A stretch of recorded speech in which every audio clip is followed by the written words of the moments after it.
नमस्ते बच्चों, मैं वैशाली सोहनी अभ्युदय विद्यास्थली से ऑनलाइन क्लास में आप लोगों का स्वागत करती हूँ। आज हम पढ़ने जा रहे हैं क्लास 6 वसंत भाग 1 का पाठ 5, जिसका नाम है अक्षरों का महत्व। ठीक है, आप लोगों ने अपनी दादी से, नानी से बहुत सारी कहानियाँ सुनी होगी, जैसे शेर की, भालू की, चूहे की, पक्षियों की, कई प्रकार की कहानियाँ सुनी होगी। अक्षरों की कहानी कभी सुनी है आप लोगों ने? नहीं सुनी है। आज मैं आपको सुनाऊंगी अक्षरों की कहानी। आप लोगों ने कभी देखा है किसी छोटे बच्चे को या कोई पालतू जानवर हो, उनको कभी देखा है वो अपनी बात किस माध्यम से, किस तरह से कहते हैं? मैं आप लोगों को एक छोटी सी कहानी सुनाती हूँ। कहानी नहीं है, मेरे जीवन से जुड़ी एक घटना है। जब मैं छोटी थी तो हमारे घर में एक छोटी सी बिल्ली आ गई, बिल्ली का बच्चा। हम कुछ समय के लिए 2-3 घंटे के लिए घर से बाहर गए होंगे। जब हम वापस लौटे तो उसको पता नहीं भूख लग रही थी, क्या हो रहा था, तो बार बार मेरे पैरों के पास आ रहा था। फिर मुझे किचन की तरफ ले जाने की कोशिश करी उसने। फिर जब मैं किचन में पहुंच गई तो स्टैंड पर चढ़ता, दूध की अलमारी के पास जाता, फिर वापस मेरे पास आता। तब फिर मुझे समझ में आया कि हाँ, इसे भूख लगी है। मैंने एक प्लेट में दूध दिया, दूध पिया, फिर वो स्टैंड पर नहीं चढ़ा। तो ये कौन सी भाषा थी? ये संकेत की भाषा थी। ये कौन सी भाषा थी? संकेत की भाषा थी। तो ऐसे ही जानवर, फिर छोटे बच्चे इशारों से और संकेतों से अपनी बात हम तक पहुंचाते। क्यों? क्योंकि उन्हें अक्षर ज्ञान नहीं होता। छोटे बच्चे को भी नहीं होता, जानवरों को भी नहीं होता। तो इसी प्रकार से हम आज पढ़ेंगे अक्षरों का महत्व, अक्षरों की कहानी। तो सबसे पहले मैं आप लोगों को बता देना चाहूँगी कि इस जो पाठ है इसके लेखक कौन है। इस पाठ के लेखक हैं गुणाकार मूले। क्या नाम है? गुणाकार मूले। जन्म है 3 जनवरी 1935, 3 जनवरी 1935, और इनकी मृत्यु हुई 16 अक्टूबर 2009, 16 अक्टूबर 2009। तो ये हुआ लेखक का परिचय।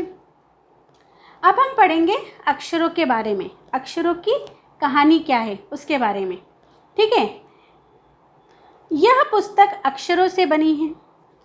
अब हम जो भी पुस्तक पढ़ते हैं, ये हो या कोई भी सब्जेक्ट, बिना अक्षर के कोई बुक नहीं बनती। इंग्लिश में जिसे अल्फ़ाबेट्स कहेंगे, हिंदी में वर्ण कहेंगे, अक्षर कहेंगे।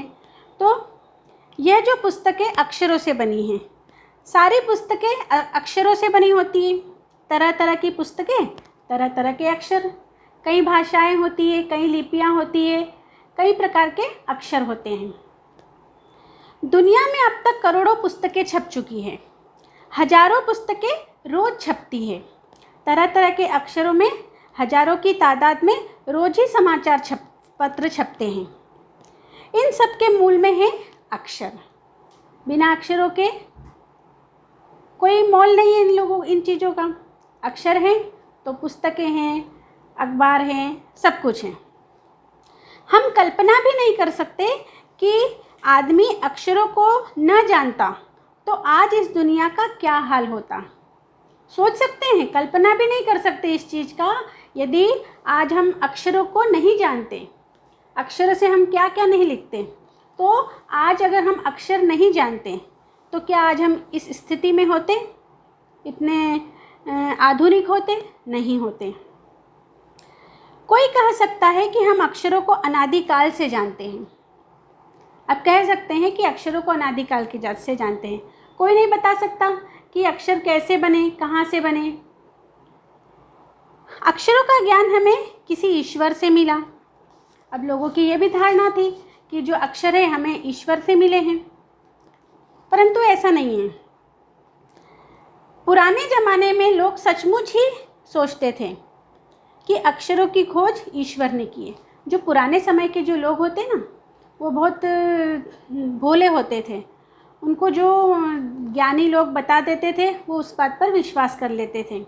तो किसी ने कह दिया उन्हें कि अक्षरों की खोज ईश्वर ने की है, तो उन्होंने मान लिया। परंतु आज के दौर में, वर्तमान के दौर में मनुष्य बहुत समझदार हो गया है, बहुत होशियार हो गया है। हर चीज़ को वो वैज्ञानिक तर्क के साथ जोड़कर जानना चाहता है। पर हम जानते हैं, आज हम जानते हैं कि अक्षरों की खोज किसी ईश्वर ने नहीं की, बल्कि स्वयं आदमी ने की है। किसने की है? स्वयं मनुष्य ने की है अक्षर की खोज। अब तो हम यह भी जानते हैं कि किन अक्षरों की खोज किस देश में किस समय में हुई। अब तो ये भी पता चल गया है, इतनी खोज हो चुकी है कि किस अक्षर की खोज किस देश में किस समय में हुई है। तो लोगों ने ये बहुत खोज के बाद ये तथ्य निकाला है। अब हम ये जानते हैं कि हमारी धरती कितनी पुरानी है, कैसी थी। हमारी धरती लगभग 5 अरब साल पुरानी है। कितनी पुरानी है? 5 अरब साल पुरानी। 2-3 अरब साल तक इस धरती पर किसी प्रकार के जीव जंतु नहीं थे। आप जानते हैं ना, पहले कहते हैं कि धरती एक आग के गोले के समान थी, तो कई करोड़ वर्ष तो उसको ठंडी होने में लग गए। फिर जब वो ठंडी हुई तो कई अरब 2-3 अरब साल तक तो इस धरती पर किसी भी प्रकार के जीव जंतु नहीं थे। फिर करोड़ों साल तक केवल जानवर और वनस्पतियों का ही इस धरती पर राज्य रहा। करोड़ों वर्षों तक केवल जानवर और वनस्पति ही रहे। उस समय शायद डायनासोर भी हुए होंगे, है ना। फिर करोड़ों साल तक केवल इस धरती पर राज्य, ठीक है। आदमी ने इस धरती पर 5 लाख साल पहले जन्म लिया। देखो, हमारी धरती अरबों साल पुरानी है, परंतु मनुष्य ने सिर्फ 5 लाख साल पहले जन्म लिया। फिर धीरे धीरे उसका विकास हुआ। कई समय तक तो वो जानवरों की भांति जंगलों में रहता, जो मिल जाता वो खाता। जानवर मिल जाते जानवर, वनस्पतियाँ मिल जाती मतलब कई वर्षों तक, कई लाख वर्षों तक मनुष्य ने जानवरों तक की तरह जीवन यापन किया। अब आगे देखते हैं कि मनुष्य ने गांव में कब बसना शुरू किया, बस्तियों में कब रहना शुरू करा। क्योंकि कई लाख वर्षों तक तो वो जंगलों में रहता रहा, अलग अलग जगहों पर जो मिल जाता वो खाता। कोई 10,000 साल पहले आदमी ने गांव को बसाना शुरू किया। देखो, 10,000, सिर्फ 10,000 साल पहले आदमी ने गांव बसाने शुरू किए। मतलब उसने बस्ती में रहना शुरू किया, गांव में रहना शुरू किया। वह पत्थरों के औजारों का इस्तेमाल करता था। शुरू साल में पहले इंसान जो था वो पत्थरों के औजार बनाता था। क्यों? क्योंकि जंगली जानवर होते थे, उनसे उसको अपना बचाव भी करना पड़ता था।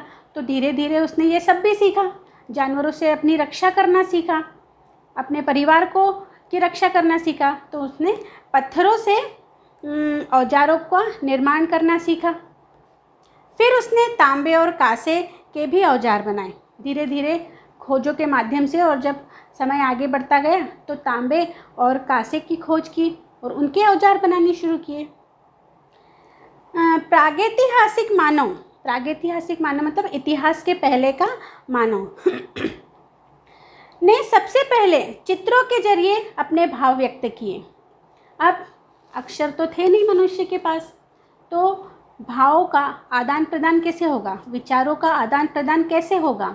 हमें भूख लगी है, हमें बाहर जाना है, इन सब बातों को वो कैसे एक दूसरे से जानेंगे। तो उन्होंने अपने जो भाव थे, मन के विचार थे, उनको चित्रों के माध्यम से, पहले तो उन्होंने संकेतों के माध्यम से सीखी होगी सब बातें। संकेत के माध्यम से वो एक दूसरे को इशारों के माध्यम से, जैसे मैंने अभी बिल्ली की कहानी बताई थी आपको, तो संकेत के माध्यम से उन्होंने अपनी बातों को, अपने विचारों का आदान प्रदान किया होगा। फिर उसके बाद उन्होंने चित्रों के जरिए अपने भाव व्यक्त किए। अब ये आपको एक चित्र दिखाई दे रहा है, मध्य भारत का ये एक चित्र है। इस चित्र में शिकार करने का दृश्य दिया हुआ है। एक शिकार कर रहा है, उसके हाथ में कुछ औजार दिखाई दे रहे हैं। यह शिकारी है, ये जो भी है वो आपको दिखाई दे रहा है, ठीक है। तो जैसे पशुओं, पक्षियों, आदमी आदि के चित्र बनाए मनुष्य ने। इन चित्र संकेतों के बाद में भाव संकेत अस्तित्व में आए। जब मनुष्य ने इन चित्रों को संकेतों के माध्यम से अंकित करना शुरू किया तो इन चित्रों के माध्यम से भाव, जो मन के भाव है, वो संकेत के रूप में आए। जैसे एक छोटे से वृत्त के चहुओर किरणों की द्योतक रेखाएं खींचने पर वह सूर्य का चित्र बन जाता है। जैसे एक छोटे से ये वृत्त के छोटा सा वृत्त बनाया, इसके आसपास किरणें बना दी, तो ये किसका हो गया? सूर्य का द्योतक हो गया, सूर्य का प्रतीक हुआ। ठीक है, तो इस प्रकार से मनुष्य ने धीरे धीरे आगे बढ़ना, प्रगति करना शुरू किया। बाद में यही चित्र ताप या धूप का द्योतक बन गया। किसका? ताप, गर्मी, और धूप का प्रतीक बन गया, धूप। इस तरह अनेक भाव संकेत अस्तित्व में आए। तब जाकर काफ़ी समय के बाद मनुष्य ने अक्षरों की खोज की। कई वर्षों तक इसी प्रकार के चित्र संकेतों के माध्यम से मनुष्य अपने विचारों का आदान प्रदान करता रहा। फिर तब जाकर कई वर्षों बाद मनुष्य ने अक्षर की खोज की। अक्षरों की खोज के सिलसिले को शुरू हुए मुश्किल से 6000 साल हुए। Only 6000 year. कितने हुए? 6000 साल हुए, केवल 6000। 6000 बहुत ज़्यादा समय नहीं होता। अरबों साल पुरानी धरती पर सिर्फ 6000 साल पहले मनुष्य ने लिखना शुरू किया। आप लोगों ने रामायण देखी होगी, टीवी पर आई थी। रामायण जो है 5000 साल पहले की कहानी है रामायण। तो सोचिए, हमारे धर्म 6000 साल पहले मनुष्य ने लिखना शुरू किया, तो रामायण जो है 5000 साल पहले, मतलब 1000 साल में हमारे पूर्वजों ने इतनी प्रगति कर ली कि उन्होंने रामायण जैसे एक पवित्र धार्मिक ग्रंथ की रचना कर दी। ठीक है, अक्षरों की खोज के साथ नए युग की शुरुआत हुई। नए युग की शुरुआत हो गई। उसके पहले तो मनुष्य जानवरों की तरह जीवन बिता रहा था।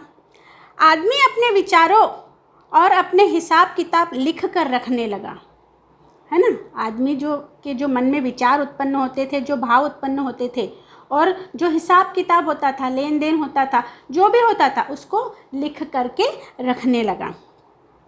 तब से मानव को सभ्य कहा जाने लगा, है ना। तब से मानव को सभ्य कहाने जाने लगा। वह पशुओं की श्रेणी से बाहर आ गया। आदमी ने जब से लिखना शुरू किया तब से इतिहास प्रारंभ हुआ। अब जब से मनुष्य ने लिखना शुरू हुआ तब से इतिहास प्रारंभ हुआ। उसके पहले का समय तो हमें पता ही नहीं था। वैज्ञानिकों ने अनुमान और रिसर्च के माध्यम से ये सब जाना कि पृथ्वी पहले कैसी थी, मनुष्य किस प्रकार से रहता था। बाकी इतिहास में ऐसा कुछ नहीं था। तो जब से मनुष्य ने लिखना शुरू किया तब से मनुष्य का इतिहास शुरू हुआ, तब से इतिहास प्रारंभ हुआ। किसी भी कौम या देश का इतिहास तब से शुरू होता है जब से आदमी ने लिखे हुए लेख मिलने लगे। ठीक है ना, समझ में आया। किसी भी कौम या देश का इतिहास तब से शुरू होता है जब से आदमी के लिखे हुए लेख मिलने लगे।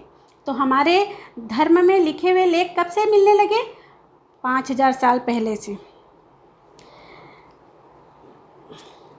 इतिहास को शुरू हुए मुश्किल से 6000 साल हुए हैं। उसके पहले के काल को प्रागैतिहासिक काल यानी कि इतिहास के पहले का काल कहते थे। ठीक है, अतः हम देखते हैं कि यदि आदमी अक्षरों की खोज नहीं करता तो आज हम इतिहास को न जान पाते। अगर मनुष्य ने अक्षरों की खोज नहीं की होती तो क्या हम इतिहास को जान पाते? हमारे प्राचीन समय में क्या हुआ था ये सब हम आज जान पाते? बिल्कुल नहीं। हम यह न जान पाते कि पिछले कुछ हजार सालों में आदमी किस प्रकार रहता था, क्या क्या सोचता था, कौन कौन राजा हुए इत्यादि। अक्षरों की खोज मनुष्य की सबसे बड़ी खोज है। अक्षरों की खोज करने के बाद ही मनुष्य अपने विचार लिख कर रखने लगा। इस प्रकार एक पीढ़ी के ज्ञान का इस्तेमाल दूसरी पीढ़ी करने लगी। अक्षरों की खोज करने के बाद पिछले 6000 सालों में मानव जाति ने तेजी से विकास किया, बहुत तेजी से विकास किया। यह महत्व है कि अक्षरों का उनसे और उनकी लिपियों का। अतः हम सबको अक्षरों की कहानी मालूम होनी चाहिए। आज जिन अक्षरों को हम पढ़ते हैं या लिखते हैं वे कब बनाए गए, कहाँ बने और किसने बनाए, यह जानना भी जरूरी है।